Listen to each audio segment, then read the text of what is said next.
G'day guys, this is X-Ray Racer 1 here, and I have part B and C together for my review of the Broadway Limited Imports Alco PA in N scale.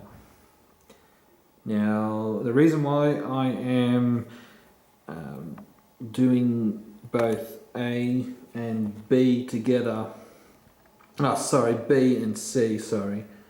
The reason why I'm doing that, I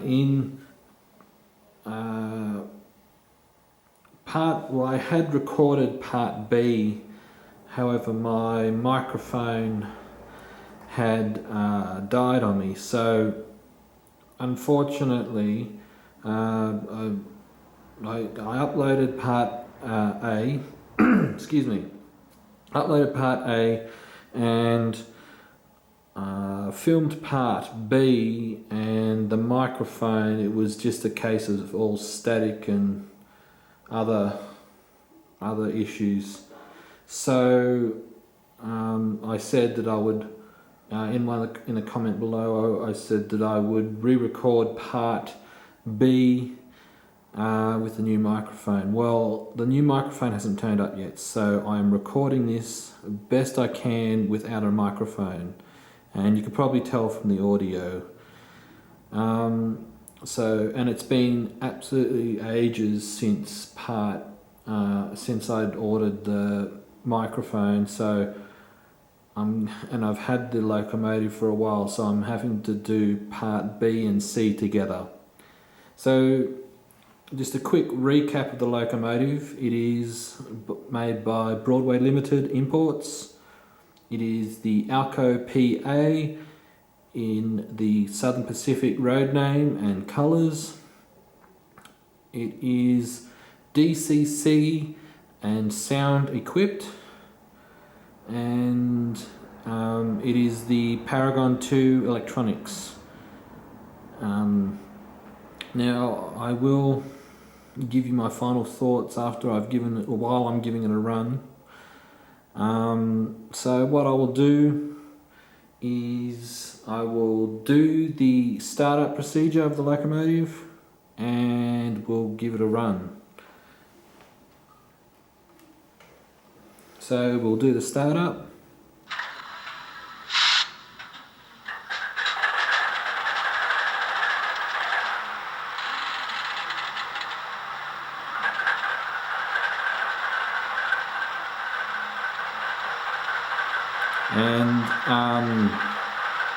And some of the other sounds that it has is whistle, or horn rather.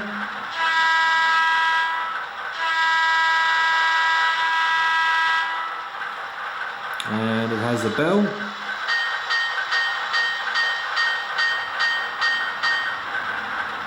There are also some other sound functions that I'll have to sort out a little later. It's a case of programming my NCE power cab here to operate it. When the locomotive is running, there are random sounds that will function. Like you'll hear, probably can't hear it on the camera right now, but the little radiator fan sound, you hear it spool up. You'll hear sounds of like air pressure being released. When you change direction, you'll hear it make a funny clink sort of sound, like that. So I'll put it in forwards. Probably couldn't hear it like that due to the microphone, but one of the other sounds, if you push 3, okay, so I've pushed number 3, nothing's happened yet. So what I'll do is I'll pull out and you hear the sound of the coupler.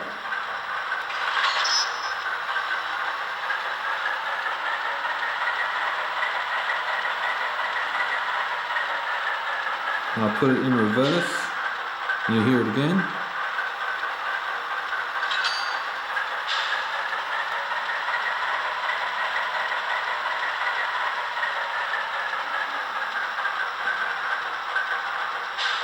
Okay, so what I'll do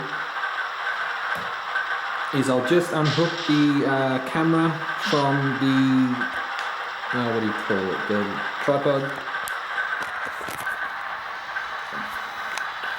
And I'll just move it over here.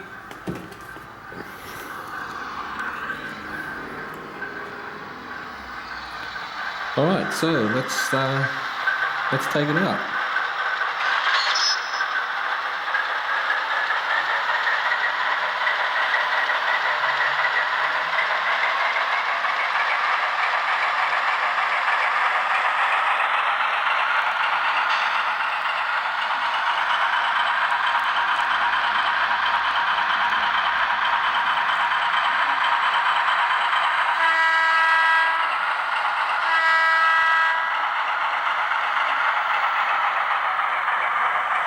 Now what happens, even though the locomotive is moving at the same speed, you hear the engine throttle down.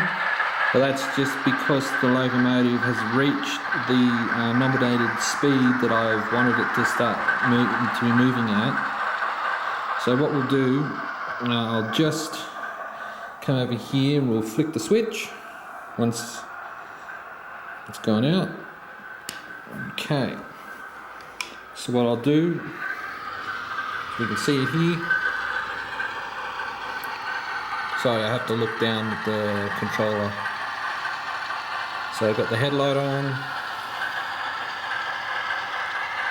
got a strobe light there.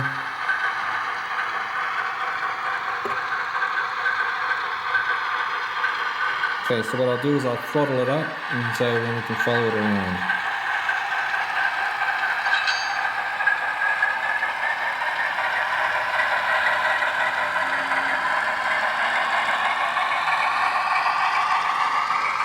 Right, so I've got that currently on speed step 28.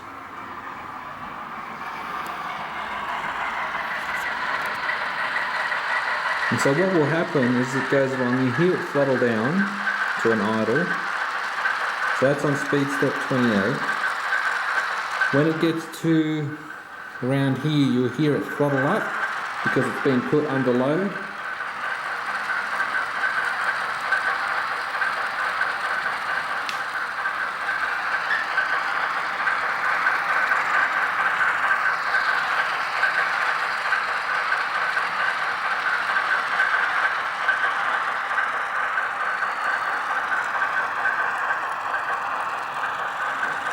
Making a liar of me. Oh, there we go.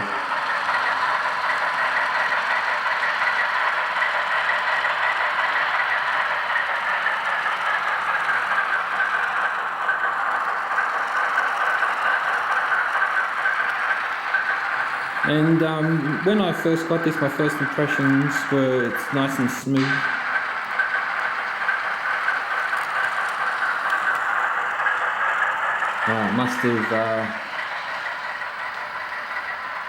Must have had a shorting issue. Now, this is an issue I will be honest, I have had with this locomotive.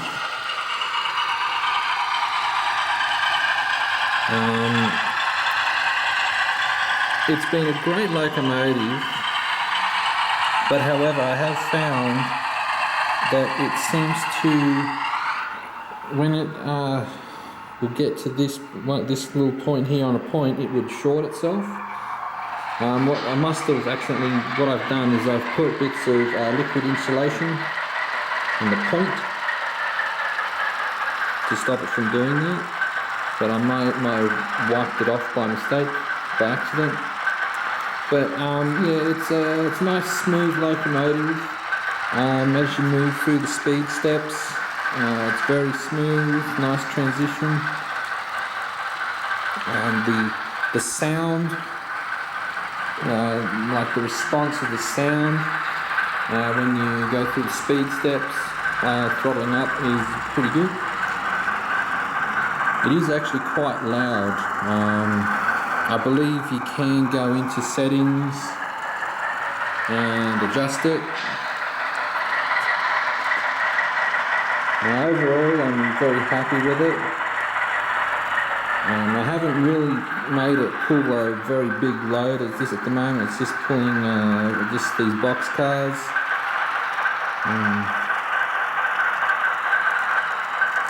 But really, apart from that one little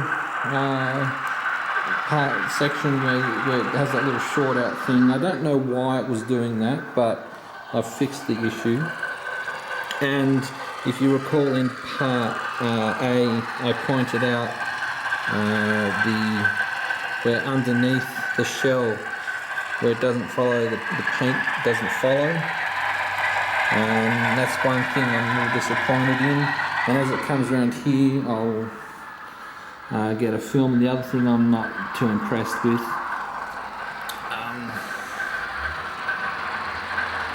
is you can see the solder tabs. Hang on a second, I'll just try to get it to focus.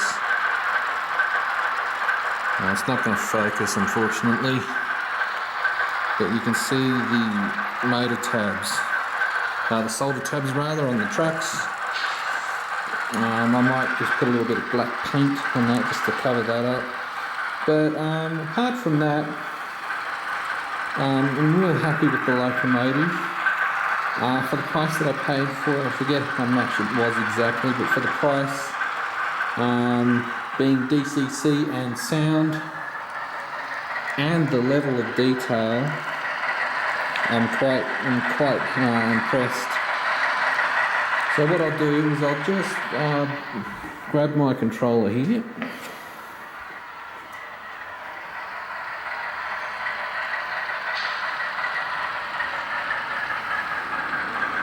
So I'll just stop it. And what I'll do is I'll do the shutdown.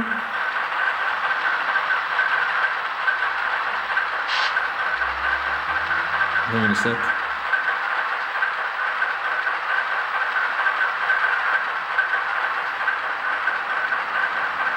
Right.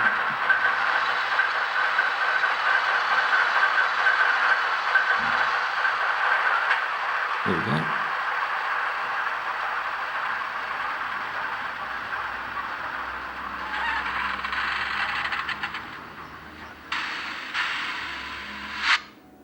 Alright, so that was the shutdown.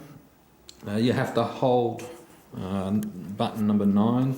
So my final thoughts of this locomotive. Would I recommend this locomotive? Yeah, I would recommend it.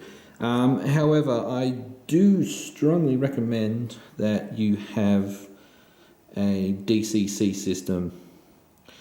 You can run this with sound on a DC layout, a DC powered layout. However, due to it being DCC and sound equipped, the sound requires a lot of power to get it running. So, and it also requires a lot of amperage to get it going. So my Gauge Master Model D series won't work with this locomotive. It only has an output of 2 amps in DC, and it won't power the locomotive correctly. So the detail is very good. The smoothness of the locomotive is very good. It was when I, if I remember correctly, pushed number 8, the button number 8, depending on what your DCC system is. On mine, you push number 8 and it mutes the sound. The chassis, like the motor and drivetrain, was a little bit noisy, but I mean, with sound, it doesn't really matter. You don't hear it anyway. But even though it's a very nice locomotive. I love the detail of it. The Alco PA comes in an assortment of different road names, not just Southern Pacific, but also you got BNSF, Santa Fe, Union Pacific, I think the Pennsylvania Railroad names. yeah, just to name a few. So my score for this, I'll give it a 9.5 out of 10. It's nicely detailed, as I said. The sound is pretty close to the real thing. Obviously, you can't get it exactly the same, but you know, you gotta have there's a little bit of tolerance there. But yeah, it's a great locomotive. If I see another one, I might buy another one. And yeah, so that's the run and my final thoughts. If you have any questions about the locomotive, please don't hesitate to comment down below, and I'll see you later.